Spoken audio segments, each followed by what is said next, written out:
અહીં આપણે JEE NEET અને ગુજકેટ આધારિત 12 સાયન્સના ટોપિકનો અભ્યાસ કરીશું. અહીંયા બે ટોપિક છે, વીજભાર અને બે વીજભારો માટે કુલમ્બનો નિયમ. બંને ટોપિક આધારિત અહીંયા કંઈક પ્રશ્નો છે અને એ પ્રશ્નો આધારિત પ્રેક્ટિસ માટે સ્વપ્રયત્ન માટે બીજા પ્રશ્નો આપેલા છે. તો જોઈએ આગળ આપણે કેલ્ક્યુલેશન બધું. તો ટોપિક છે અહીંયા વીજભાર. દરેક પરમાણુ વીજભારની દ્રષ્ટિએ તટસ્થ હોય છે. એટલે અહીંયા તટસ્થ પરમાણુ આપેલો છે, એના કેન્દ્ર આગળ ધન વીજભાર હોય અને એટલા જ એની ફરતે ઋણ વીજભાર હોય. એટલે સમગ્ર જે પરમાણુ છે એ વીજભારની દ્રષ્ટિએ તટસ્થ થશે. જેટલા ધન વીજભાર એટલા જ ઋણ વીજભાર. એમનો નિશાની સહિત સરવાળો કરીએ તો 0 થશે. આ પરમાણુનું કેન્દ્ર ન્યુક્લિયસ ધન વીજભાર એટલે કે પ્રોટોન ધરાવે છે અને તેની આસપાસ પરમાણુમાં તેટલો જ ઋણ વીજભાર ધરાવતા ઇલેક્ટ્રોન હોય છે. એટલે જેટલા ધન વીજભાર એટલા જ ઋણ વીજભાર અને એમ કરીને સમગ્ર પરમાણુ વીજભારની દ્રષ્ટિએ તટસ્થ હોય છે. તંત્રનો કુલ વીજભાર અચળ રહે છે. કોઈ બી તંત્ર હોય એ તંત્રમાં કુલ વીજભારનો જથ્થો અચળ રહે છે. એટલે કે ક્યુ પરિણામી ક્યુ નેટ તે બરાબર તંત્રમાં ધન વીજભારો હોય વત્તા તંત્રમાં ઋણ વીજભારો હોય તો બંનેનો નિશાની સહિત સરવાળો આપણને પરિણામી વીજભાર આપશે. તે બરાબર એનો જવાબ આવશે n × E જેટલો. બરાબર. અહીંયા જે n × E છે એ જોઈ લઈએ આપણે. Q પ્લસ કુલ ધન વીજભાર છે, Q માઇનસ કુલ ઋણ વીજભાર છે અને સ્મોલ a Na પરિણામી કુલ વીજભાર છે. છેલ્લે જે બચે કાં તો ધન વીજભાર અથવા ઋણ વીજભાર અથવા ન પણ બચે તો તટસ્થ થઈ જાય પરિણામી વીજભાર. નેક્સ્ટ જોઈએ તો વીજભારનો એકમ કુલમ્બ છે. જો કોઈ પરમાણુ ઇલેક્ટ્રોન ગુમાવે તો તે પોતે ધન વીજભારિત બને છે અને તેનું દળ ગુમાવેલા ઇલેક્ટ્રોનના કુલ દળ જેટલું દળ ઘટે છે. એટલે જે પરમાણુ હોય કે તંત્ર હોય, ઇલેક્ટ્રોન જો ગુમાવશે તો ઇલેક્ટ્રોન દળ ધરાવે છે. તો જેટલા ઇલેક્ટ્રોન તંત્રમાંથી જતા રહેશે એટલું દળ પણ ઓછું થઈ જશે. એટલે જેટલા ઇલેક્ટ્રોન જાય એટલું દળ પણ ઓછું થઈ જાય અને પરિણામે એ પરમાણુનું દળ ઘટે અથવા તંત્રનું દળ ઘટે. જો કોઈ તટસ્થ તંત્ર ઇલેક્ટ્રોન મેળવે છે તો તે ઋણ વીજભારિત બને છે અને વધારાના આ ઇલેક્ટ્રોનના કુલ દળ જેટલું દળ વધે છે. એટલે તટસ્થ તંત્ર પર ઇલેક્ટ્રોન આવે તો ઇલેક્ટ્રોનનું દળ હોય તો એટલું દળ આ તંત્રમાં વધે. એટલે અહીંયા લખ્યું જ છે કે વધારાના આ ઇલેક્ટ્રોનના કુલ દળ જેટલું દળ વધે છે. અહીંયા એક આકૃતિ આપેલી છે સમજવા માટે કે માનો કે આ સ્મોલ m દળ ધરાવતો કોઈ કણ અથવા તંત્ર છે તટસ્થ. જો એ ઇલેક્ટ્રોન મેળવશે, બરાબર, ઇલેક્ટ્રોન મેળવે તો પોતે ઋણ વીજભારિત બનશે અને ઇલેક્ટ્રોન મેળવવાથી એનું દળ વધે એટલે પરિણામી દળ જે હશે એ આ તટસ્થ તંત્રના દળ કરતા વધેલું હશે. અને જો ઇલેક્ટ્રોન ગુમાવે, તટસ્થ જે આ તંત્ર છે ઇલેક્ટ્રોન ગુમાવશે તો પોતે ધન વીજભારિત બનશે અને ઇલેક્ટ્રોન દૂર થવાથી જે નવું દળ છે તંત્રનું એ તટસ્થ દળ કરતા ઘટી જશે. બરાબર છે. એટલે m1 ઘટેલું દળ આવશે, m એના કરતા વધારે જણાશે આપણને. સજાતીય વીજભારો વચ્ચે અપાકર્ષણ અને વિજાતીય વીજભારો વચ્ચે આકર્ષણ થાય છે. અહીં ધન અને આપણ ધન તો બે વચ્ચે અપાકર્ષણ માટે આ એરોઝ બતાવેલા છે. એવી જ રીતે આ ઋણ અને ઋણ વીજભાર, સજાતીય વીજભારો એમની વચ્ચે અપાકર્ષણ થાય છે. અને જો એક ધન વીજભાર ને બીજો એક ઋણ વીજભાર હોય તો એમની વચ્ચે શું થાય છે? આકર્ષણ થશે. બરાબર. તો નેક્સ્ટ ટોપિક જોઈએ બે વીજભારો માટે કુલમ્બનો નિયમ. માની લો કે બે વીજભારો શૂન્યાવકાશમાં અથવા હવાના માધ્યમમાં ચોક્કસ r અંતરે મૂકેલા છે. તો કુલમ્બનો નિયમ શું કહેવા માંગે છે એ જોઈએ. જો બે સ્થિર બિંદુવત વીજભારોને શૂન્યાવકાશમાં એકબીજાથી ચોક્કસ અંતરે મૂકવામાં આવે તો તેમની વચ્ચે લાગતું કુલમ્બ બળ તેમના વીજભારના ગુણાકારના સમપ્રમાણમાં અને તેમની વચ્ચેના અંતરના વર્ગના વ્યસ્ત પ્રમાણમાં હોય છે. એને ગાણિતિક સ્વરૂપે જોઈએ તો જે કુલંબ બળ લાગે છે એ બે વીજભારોના ગુણાકારના સમપ્રમાણમાં અને એ બળ અંતરના વર્ગના વ્યસ્ત પ્રમાણમાં છે તેમ કહેવા માંગે છે. વિશેષ એને મેથેમેટિકલી લખીએ તો F ચલે છે Q1 Q2 ના છેદમાં R² અને આ સપ્રમાણતા દૂર કરીએ તો એક અચળાંક મળે છે એને આપણે કુલંબ અચળાંક કહીશું અને બળનું મૂલ્ય મળશે K Q1 Q2 upon R². બે વીજભારો વચ્ચે લાગતા કુલંબ બળનું સૂત્ર છે. અહીંયા આપણે એને સદિશ સ્વરૂપે દર્શાવ્યું નથી, મતલબ કે બળ સદિશ ભૌતિક રાશિ છે તો સદિશ સ્વરૂપે પણ આપણે જોઈ લઈશું. જે કુલંબનો નિયમ જે છે આ બે વીજભારો વચ્ચે તે ન્યૂટનના ગુરુત્વાકર્ષણના નિયમ અનુસાર અંતરના વર્ગના વ્યસ્ત પ્રમાણને અનુસરે છે. મતલબ F બરાબર Gm1 m2 upon R² જે ગુરુત્વીય આકર્ષણ બળ છે બે દળ વચ્ચે એ બળ અંતરના વર્ગના વ્યસ્ત પ્રમાણમાં છે એવું કહી શકાય. તો બસ અહીંયા પણ કુલંબ બળ જે છે એ F ચલે છે 1/r² પ્રમાણે અનુસરે છે ન્યૂટનના નિયમને. નેક્સ્ટ જોઈએ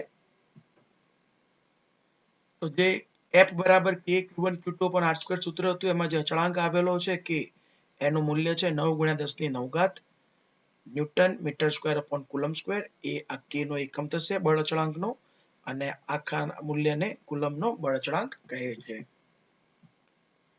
કુલંબના મત અનુસાર સજાતીય વીજભારો વચ્ચે અપાકર્ષણ બળ લાગે છે અને વિજાતીય વીજભારો વચ્ચે આકર્ષણ બળ લાગે છે. બે વીજભારો વચ્ચે લાગતું બળ બંને વીજભારો પર સમાન મૂલ્યનું અને વિરુદ્ધ દિશાનું હોય છે.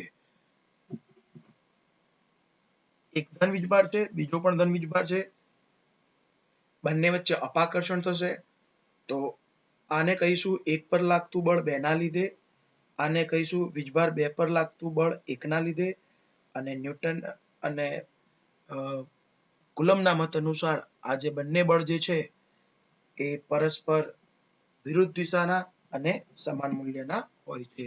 અહીંયા આપણે ઉપરની આ લાઈન જોઈ લીધી. તો એક પર લાગતું બળ બે ના લીધે, બે પર લાગતું બળ એક ના લીધે અને બંનેના મૂલ્યો સમાન આવશે K Q1 Q2 upon R². અને એને સદિશ સ્વરૂપે બતાવીએ તો આ રીતે પણ દર્શાવી શકાય કે એક પર લાગતું બળ બે ના લીધે એ બે પર લાગતા બળ એક ના લીધે એની વિરુદ્ધ દિશામાં તેમજ બંનેના મૂલ્યો કેવા હોય છે સમાન હોય છે. અને લખ્યું છે અહીંયા કે હંમેશા સાચું છે. બરાબર છે. વીજભારના કોઈ પણ મૂલ્યો માટે બરાબર છે આ જે બળ લાગતા હોય કુલંબ બળ એ કુલંબ બળના મૂલ્યો બે વીજભારોના તંત્ર માટે પરસ્પર સમાન મૂલ્યના અને વિરુદ્ધ દિશાના હોય છે. તો જે આપણે ટોપિક પૂરા કર્યા એના આધારિત આપણે અહીંયા એક પ્રશ્નો જોઈ લઈએ. તો ક્વેશ્ચન નંબર 1 છે તટસ્થ ધાતુની સપાટી પરથી જો 10⁹ જેટલા ઇલેક્ટ્રોન દૂર કરવામાં આવે તો સપાટી પરનો વીજભાર ખાલી જગ્યા થાય. હવે અહીંયા 10⁹ જે છે એટલા ઇલેક્ટ્રોન દૂર કરવાના છે એટલે આપણે કોઈક આ તટસ્થ સપાટી લઈ લઈએ. બરાબર, ધાતુની સપાટી છે એના પરથી 10⁹ જેટલા ઇલેક્ટ્રોન દૂર થાય તો આ જે તટસ્થ ધાતુની સપાટી હતી એ પોતે કેવી બનશે ધન વીજભારિત બનશે. બરાબર છે. અને ધન વીજભારિત બનશે તો એના પર વીજભાર બી જે કુલ બનશે Q એ પણ ધન રહેશે. તો આ ઋણ જવાબ તો આપણો આમ બી નહીં આવે કેમ કે ધન વીજભાર વધશે એના ઉપર એટલા માટે. તો Q બરાબર N × E આપણે વીજભાર શોધવાનો છે સપાટી પરનો. તો Q બરાબર N સ્મોલ n લઈએ 10⁹ એટલા જ અહીંયા ધન વીજભાર ઉત્પન્ન થયેલા હોય ગુણ્યા જે ધન વીજભાર તરીકે પ્રોટોન છે એનો વીજભાર છે 1.6 × 10⁻⁹ તો અહીંયા Q બરાબર 10⁻⁹ અને -19 10⁻⁹ અને 10⁻⁹ બંને 10⁻⁴ બનીને એક જવાબ આપશે અને બાકી વધશે 1.6 કુલંબ. તો આપણા માટે અહીંયા બી ઓપ્શન સાચું છે. નેક્સ્ટ પ્રશ્ન જોઈએ. બે સમાન વીજભારોને બંને વીજભારો સમાન છે હવામાં એકબીજાથી 0.6 મીટર અંતરે મૂકેલા છે તેમની વચ્ચે લાગતું કુલંબ બળ 10 ગ્રામ વેઇટ જેટલું છે તો દરેક વીજભારનું મૂલ્ય જણાવો. તો કુલંબ બળ F બરાબર આપણે શોધવાનું છે વીજભારનું મૂલ્ય તો કે q²/r². q1 q2 પરથી સમાન વીજભારો છે તો આપણે q લઈને q² લખી દીધું. હવે અહીંયા કુલંબ બળ જે છે 10 ગ્રામ વેઇટ બરાબર છે, તો એને હું અલગથી જો ગણતરી કરું તો આ રીતે થશે કે F બરાબર mg. તો એવું કહેવા માંગે છે કે 10 ગ્રામ ના લીધે જે વજન ઉત્પન્ન થાય ને તેને 10 ગ્રામ વેઇટ કહીશું આપણે. 10 ગ્રામ તો m તરીકે 10 ગ્રામ અને ગ્રામના કિલોગ્રામમાં 10⁻³ અને g તરીકે આપણે 10 લઈ લઈએ તો અલગથી જ. તો આ વધશે આપણા જોડે આ 10 ને 10 એટલે 10⁻² ને -3 તો વધશે 1 તો બળ મળશે આપણને 10⁻1 ન્યૂટન. તો આપણે આ સૂત્રમાં કુલમ્બના સૂત્રમાં અહીંયા 10⁻1 લખીશું. k ની કિંમત લખીશું 9 × 10⁹ q² તો શોધવાનો છે આપણે અને છેદમાં અંતરનો વર્ગ એટલે 0.6 નો વર્ગ લઈ લઈશું. તો 0.6 નો વર્ગ 0.36 આની જોડે ગુણાઈ જશે 10⁻1 જોડે. છેદમાં લખીશું 9 × 10⁹ તે બરાબર q². એટલે q² ને સૂત્રમાં કરતા રાખીએ ડાબી બાજુ તો જમણી બાજુ બધી ગણતરી ચેક કરીએ તો આ થશે 9 ચોક 36 એટલે 0.04 થશે. તો 0.04 × 10⁻1 છેદમાં 10⁹ તો 0.04 × 10⁹ ઉપર જશે તો -9 ને -9 ને -1 -10 અને આ તો q² બરાબર છે તો આને લખાશે 4 × 10 એટલે અહીંયા 2 પોઈન્ટ જમણી બાજુ ખસીએ તો અહીંયા -12 થશે અને આ q² છે તો q બરાબર 4 નું વર્ગમૂળ થશે 2, 10⁻12 છે તો -12 ને 2 વડે ભાગવા પડશે વર્ગમૂળમાં તો -6 એકમ રહેશે કુલમ. તો 2 × 10⁻6 કુલમ. તો એવું ઓપ્શન આપણે જોઈએ તો માઇક્રો કુલમ પણ કહેવાશે તો 2 માઇક્રો કુલમ. નેક્સ્ટ પ્રશ્ન જોઈએ. એક વાહકને -3 × 10⁻7 કુલમ વીજભાર આપવામાં આવે છે. આ q મૂલ્ય છે. તો વાહકને આપેલા ઇલેક્ટ્રોનની સંખ્યા જણાવો. તો q બરાબર ne અને ઋણ વીજભાર છે તો ઇલેક્ટ્રોન જ હશે. તો q તરીકે -3 × 10⁻7 અને n અને ઇલેક્ટ્રોન છે તો અહીંયા 1.6 માઇનસ લઈશું × 10⁻19 મતલબ આખી કિંમત માઇનસ લઈશું. આ માઇનસ અને આ માઇનસ પ્લસ થઈ જશે. સ્મોલ n બરાબર 3 × 10⁻7 અને આ લઈશું 1.6 × 10⁻19 બરાબર છે. હવે 3/1.6 અને -19 ઉપર +19 -7 તો 19 માંથી 7 જશે તો આપણા માટે 12 થશે.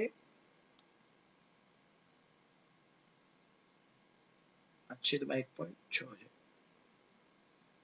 તો n બરાબર હવે 10⁻12 જે છે આપણી જોડે એ ઓપ્શનમાં એક તો અહીંયા છે 10⁻12 બરાબર.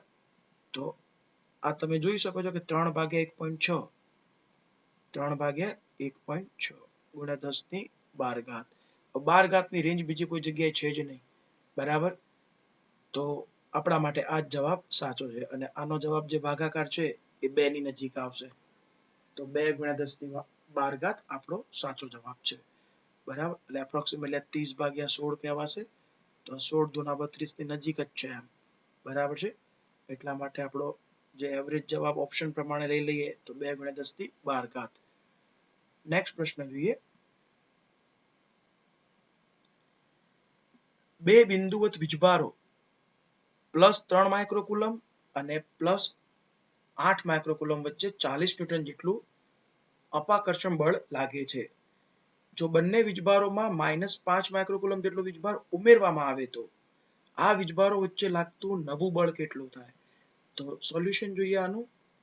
તો પહેલા જે મૂળભૂત વીજભારો છે એ +3 માઇક્રોકુલમ છે અને 8 માઇક્રોકુલમ પ્લસ છે આ પણ અને ચોક્કસ અંતરે હશે બંને બિંદુવત જ છે. અહીંયા ક્લિયર દેખાય એટલા માટે આપણે એને થોડો રાઉન્ડ મોટો કરેલો છે. અને જે બળ લાગે છે એ 40 ન્યૂટન છે. કે 3 માઇક્રોકુલમ 8 માઇક્રોકુલમ અને બંનેમાં માઇક્રોની -6 ભેગી કરીએ તો -12 થશે અને છેદમાં એક ચોક્કસ અંતર હશે અને r² કહીએ આપણે. આને લઈ લઈએ 40 40 બરાબર k ના છેદમાં r સ્ક્વેર અને 8 તરી 24 ગુણ્યા 10 ની માઇનસ 12 ઘાત. તો એક પ્રકારે k upon r સ્ક્વેર એક ગુણોત્તર મળશે આપણને કે જૂના મૂલ્ય પરથી k upon r સ્ક્વેર. તો 40 ભાગ્યા 24 ગુણ્યા 10 ની 12 ઘાત થશે બીજી બાજુ લઈ જઈશું તો 40 એટલે 20 લઈશું, આ 12 લઈશું, આ 10 ની 12 ઘાત કહીશું બરાબર. હજુ બી કટ થાય છે 10 ભાગ્યા 6 કહીશું, 10 ની 12 ઘાત હજુ કટ થાય છે 5 દુના 10 3 દુના 6. એટલે એક પ્રકારે k ભાગ્યા r સ્ક્વેર ની કિંમત લાવી દીધી આપણે. તમે જેટલું ઝડપથી ડાયરેક્ટ લખી શકો એટલું લખી શકાય છે આના પરથી બરાબર છે. 8 પંચું 40 ને 8 તરી 24 તો 8 8 કટ થઈ જાય. તો એ રીતે સ્ટેપ તમે અહીંયા બનાવી શકો છો. તો આપણે એટલું શોર્ટ આઉટ કરી દઈએ કે અહીંયા 8 પંચું 40 થશે અને 8 તરી 24 10 ની 12 ઘાત કટ કરી દઈએ. k upon r સ્ક્વેર ની કિંમત છે 5 ભાગ્યા 3 ગુણ્યા 10 ની 12 ઘાત. હવે શું કરવાનું છે બંને વીજભારોમાં -5 માઇક્રોકુલમ ઉમેરવાના છે. તો આમાં -5 માઇક્રોકુલમ ઉમેરીશું -5 તો આ કેટલો બની જશે -5 પ્લસ 3 એટલે -2 બની જશે. અને આમાં -5 ઉમેરીશું તો આ કેટલા બની જશે 8 5 એટલે 3 બની જશે. તો આપણા જોડે જે નવો વીજભાર હશે એ 2 માઇક્રોકુલમ માઇનસ અને બીજો વધશે 3 માઇક્રોકુલમ પ્લસ. હવે આ બંને વચ્ચે એક ચોક્કસ અંતર એના એ જ છે પહેલા જેટલું અંતરમાં કોઈ ફેરફાર નથી કરવાનો. તો હવે આ નવું બળ કેટલું લાગશે તો F ડેશ બરાબર k upon r સ્ક્વેર. બસ આની જેમ જ k Q square upon r square. એમાં k અને r સ્ક્વેર બદલાશે નહીં અને -2 અને 3 અને અહીંયા લઈશું -12 ઘાત. તો k upon r સ્ક્વેર આપણે જૂના મૂલ્ય પરથી તો લાવી દીધું છે 5 ભાગ્યા 3 ગુણ્યા 10 ની 12 ઘાત. અહીં 3 દુના 6 માઇનસ લઈશું અને ગુણ્યા 10 ની -12 ઘાત. આ +12 આ -12 10 ની 0 ઘાત થઈને 1 થઈ જશે અને 6 પંચો 30 ભાગ્યા 3 તે બરાબર -10. તો ઓપ્શનમાં જો આવી નિશાની આપેલી હોય તો માઇનસ નિશાની પહેલા સિલેક્ટ કરીશું. એક પ્રકારે આકર્ષણ બળ બતાવે છે 3 માઇક્રોકુલમ અને -2 માઇક્રોકુલમ વચ્ચે. જો એવી નિશાની ના આપી હોત તો જ 10 ન્યૂટન ધન આપણે સિલેક્ટ કરી શકીએ. તો અહીંયા બે જવાબ ભેગા છે. 10 ન્યૂટન બળ તો ખરું જ પણ કેવા પ્રકારનું નવું બળ લાગશે આકર્ષણ પ્રકારનું. એટલે 10 ન્યૂટન આકર્ષણ બળ. પહેલા કેવું લાગતું હતું અપાકર્ષણ બળ.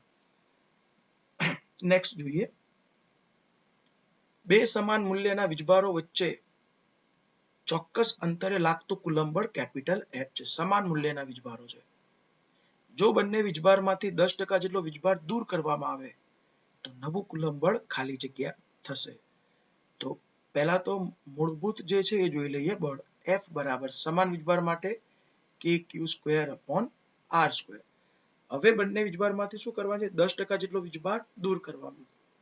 તો નવો વીજભાર q1 ડેશ કહીએ તો q minus 10% of q લખાય અને આની ગણતરી થાય q minus 10 ના છેદમાં 100 into q અને આ 10 ભાગ્યા 100 એટલે 0.1 તો q minus 0.1 અને q તો થશે 0.9 q q1 ડેશ. બસ એવી જ રીતે q2 ડેશ મળશે આપણને 0.9 એમાંથી પણ 10% ઘટાડવાનો છે. તો નવું બળ જે છે F ડેશ તે બરાબર k upon r સ્ક્વેર અને q1 અને q2 બે સરખા જ છે એટલે q ડેશ સ્ક્વેર કહી દઈએ એને. તો k upon r square q dash square 0.9 q નો વર્ગ. તો k q square upon r square મતલબ આ q સ્ક્વેર થઈ જશે અને 0.9 નો વર્ગ થશે 0.81. આ નવું બળ F dash. k q square upon r square આપણે શું કહી શકીએ જૂનું બળ. તો F ડેશ બરાબર 0.81 ગુણ્યા F. k q square upon r square ની જગ્યાએ F મૂકી દીધો. તો આપણા જોડે અહીંયા આવી ગયું F ડેશ બરાબર 0.81 F. હવે ટકાવારીમાં ઓપ્શન છે કે નવું કુલંબ બળ કેટલા ટકા વધે કે ઘટે. તો પ્રતિશત ફેરફાર માટે આપણે શું કરીશું તો એના માટે નવું બળ માઇનસ જૂનું બળ છેદમાં જૂનું બળ ગુણ્યા 100%.